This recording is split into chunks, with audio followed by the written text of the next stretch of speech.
Olá, meu amigo, minha amiga. O mundo da política e o mundo da economia vão pegar fogo daqui para frente.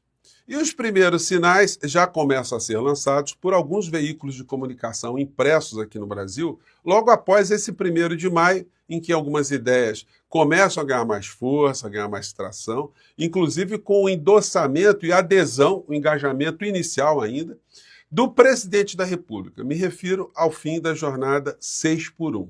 Isso faz com que os debates aqui no nosso país mudem completamente. A pauta fique radicalmente modificada, colocando de uma forma muito intensa a extrema-direita numa condição que eles não têm ficado nos últimos tempos, numa posição reativa, porque eles são contra o fim da jornada 6x1, porque eles funcionam como uma correia auxiliar de transmissão do grande interesse econômico, do rentismo, do financismo aqui no nosso país. Eles fazem um discurso moralista, ficam com essa história para enganar uma parcela da sociedade, mas, essencialmente, eles operam sempre para manter as grandes injustiças aqui no nosso país. Perceba, tem alguma proposta de extrema-direita aqui no nosso país que vise algum tipo de justiça social? Tem alguma coisa concreta que a figura do inelegível e que Paulo Guedes fizeram para o povo brasileiro, para o povo trabalhador, para erradicar algum tipo de abismo que nós temos aqui no nosso país? Pense bem nisso. Eu vou conversar com vocês sobre os últimos acontecimentos e vou trazer aqui também algumas cenas que mostram como é importante nós nunca termos desistido, apesar das histórias todas que nós assistimos aqui no nosso país, como, por exemplo, essa história do Fernando Collor de Mello estar numa prisão diferenciada, vamos dizer assim. Muitas pessoas, eu quero desistir, não tem mais jeito. Gente, olha, o mundo só conseguiu enfrentar grandes situações, grandes tragédias, grandes conflitos, porque pessoas não desistiram jamais. Vocês imaginem só se você, na tua vida, tivesse desistido de alguma coisa. Como é que você estaria hoje? Como é que estaria a sua vida? Você acha que nós temos, já depois de tantas lutas, condição de desistir? Essa palavra, fazendo um parênteses nessa introdução mais longa que eu fiz hoje, né? Estou fazendo aqui com vocês. Essa palavra desistir vem do latim, né? De é o prefixo de negação. E sistere quer dizer ficar em pé. Então, quando a pessoa ela joga essa palavra, desistir, ela está deixando de ficar em pé, ela está renunciando, está se largando. E essa não é uma palavra que a gente vá cultivar ou vá usar aqui no nosso portal do José. Porque se ela fosse utilizada em algum momento, nós não teríamos ajudado a derrotar essa gente insana que saiu das trevas da política aqui no nosso país e esteve à frente da nossa nação, né? Gente, eu vou conversar com vocês sobre alguns dessas situações, trazer aqui alguns fatos muito importantes, mas é sempre também muito importante convidar você que está chegando agora no nosso portal para que se inscreva aqui também conosco e venha participar das nossas atividades, tá legal? Dê seu joinha, mande seu comentário, são formas de a gente chegar a mais pessoas como você. Compartilhe os vídeos e, se puder, venha também para o nosso clube de membros, tá legal? Vamos seguir em frente aqui.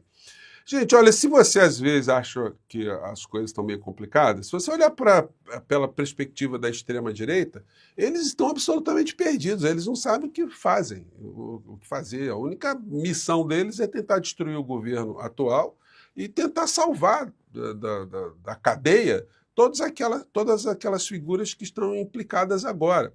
Eles não têm mais aquele discurso que possa convencer as pessoas que o atual governo, a atual linha política vai jogar o Brasil como Cuba, Venezuela e aquela história toda que vocês já escutaram centenas de vezes. Então, reciclar o discurso fica muito complicado. Sobretudo se o governo conseguir apresentar algumas mudanças concretas na nossa realidade. O discurso dessa gente vai ficar mais esvaziado. Daí a importância da pauta 6x1. Esse Dallagnol fica com coisas assim alucinantes. Jornalista da Vaza Toga diz que Musk punirá Moraes.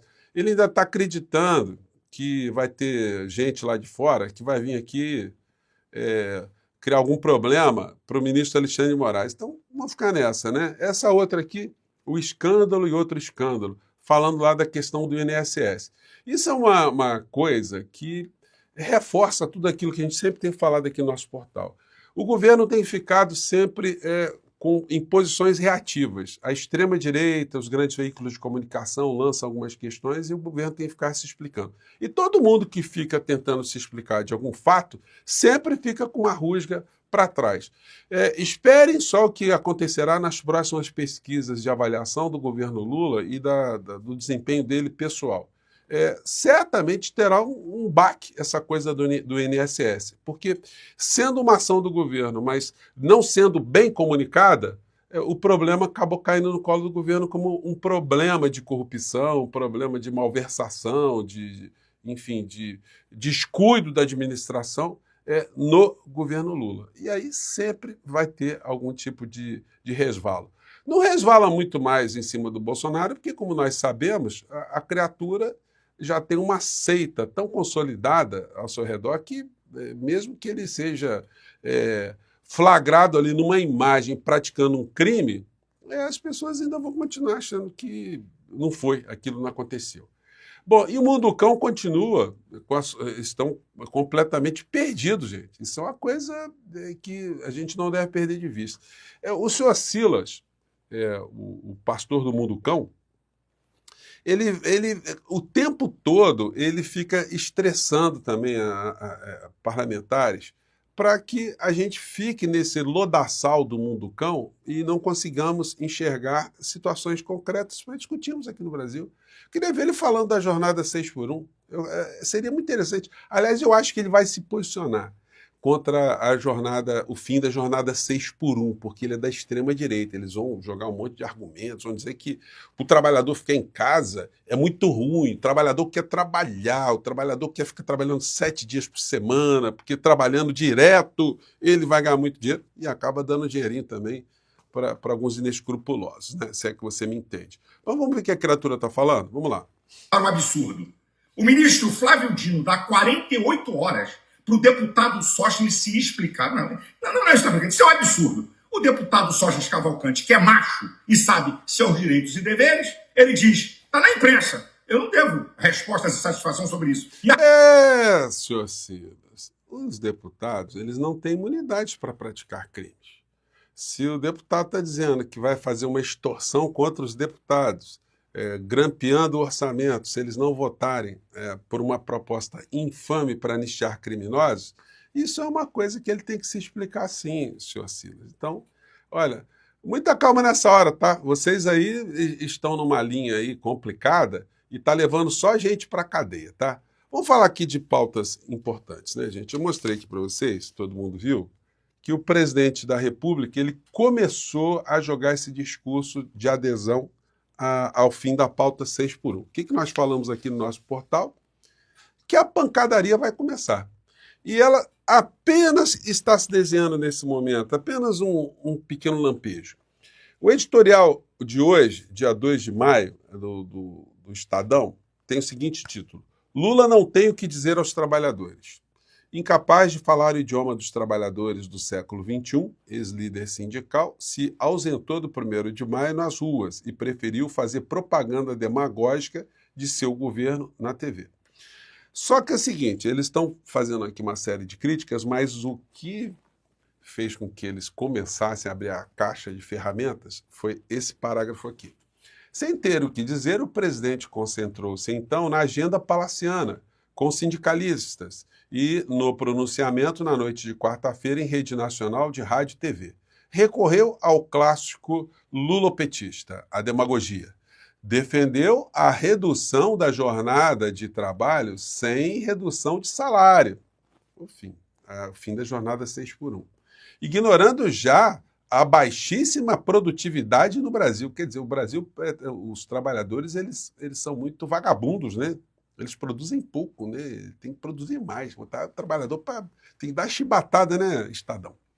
E a isenção de imposto de renda para quem ganha até R$5.000. Essas propostas são demagógicas? Elas não atingem o trabalhador? Bom, a extrema-direita vai ficar refém disso, gente. A gente pega aqui essa fala aqui do senhor Nicole. Vamos ver se eu amplio um pouquinho aqui. Vamos ver. Fala, criatura. Vamos ver. Opa, deu um probleminha aqui, volta. Pera aí, só um minutinho, gente. Vamos ver se ele vai falar agora.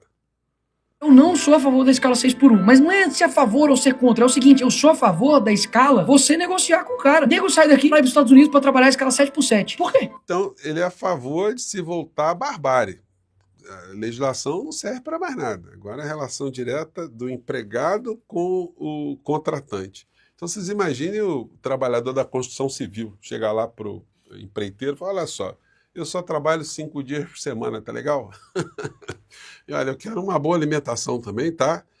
Dá um vale transporte, eu quero plano de saúde, plano dentário, auxílio moradia. Então, tá beleza assim? Já pensou alguém que vai trabalhar numa indústria, numa loja, num comércio? Então, é muita cretinice, é muita vagabundagem de quem nunca trabalhou, né? Aí o cara usa esse argumento aqui que nos Estados Unidos você negocia com as pessoas. Né? Olha só a visão de mundo dessa gente.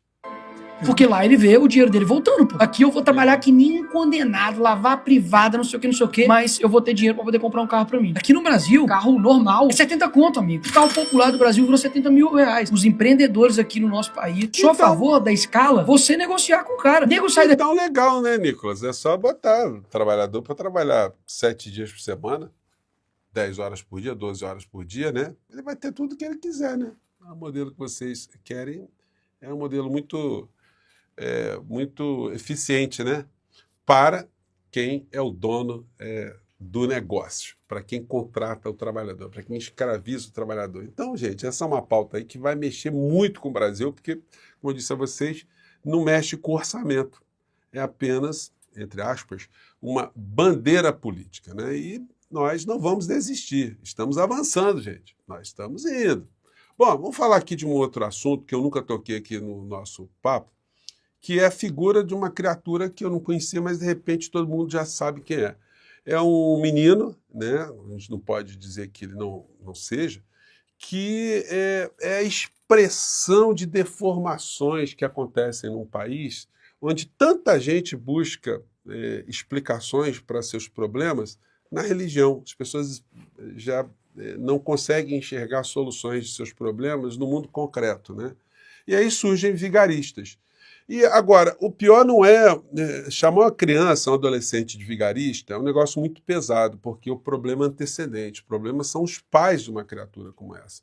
Estou me referindo ao pastor Miguel. Para quem não conhece, o título da matéria é Banido das redes e proibido de pregar, missionário mirim promete retorno assustador. Gente, o problema é que o formato e o discurso dessa criatura se assemelha a um do Nicolas Ferreira, do Pablo Marçal, desses exploradores da fé. Ou seja, é um menino que está dando grana para quem está explorando esse talento dele, entre aspas, de seguir nessa trilha de estelionatários da fé. Isso é um negócio que deveria causar responsabilização a todos os responsáveis desse menino. Eu vou colocar aqui, se você nunca viu, é um negócio assim, de um certo modo, até assustador, né? Vamos lá. Opa. Fala. Pô, sumiu aqui, gente. Deixa eu ver se eu volto aqui. Opa, vamos lá. Acho que vai. Espera aí, só que o áudio aqui deu uma sumidinha. Deixa eu colocar. É um menino que com essa pregação típica das que a gente já conhece, ele promete curar pessoas de doenças graves, né? Aqui nesse ponto aqui ele diz, eu rasgo o câncer. Vamos lá. Eu filtro o teu sangue e eu curo a leucemia. Porque o exame, eu tô entendendo, o exame ia dar em definitivo. Você tá entendendo, moça de azul? Você tá entendendo? Para aquela sala 9, leito 4, ela ia voltar, mas tem um anjo marciano na tua frente dizendo, eu tô quebrando a marca agora. Eu tô toda arrepiada aqui, meu Deus do céu. E Deus tá dizendo assim, corre. Todos os vídeos são editados com fundo musical, né? Para dar uma dramaticidade. E abraça ela, porque eu tô vendo em cima dela cura. Quando você abraçar, tem cura pra você. Vai lá. Quem pode levantar a mão? Gente, é um negócio impressionante. Então, o Conselho Tutelar tem que responsabilizar os pais desse menino, né?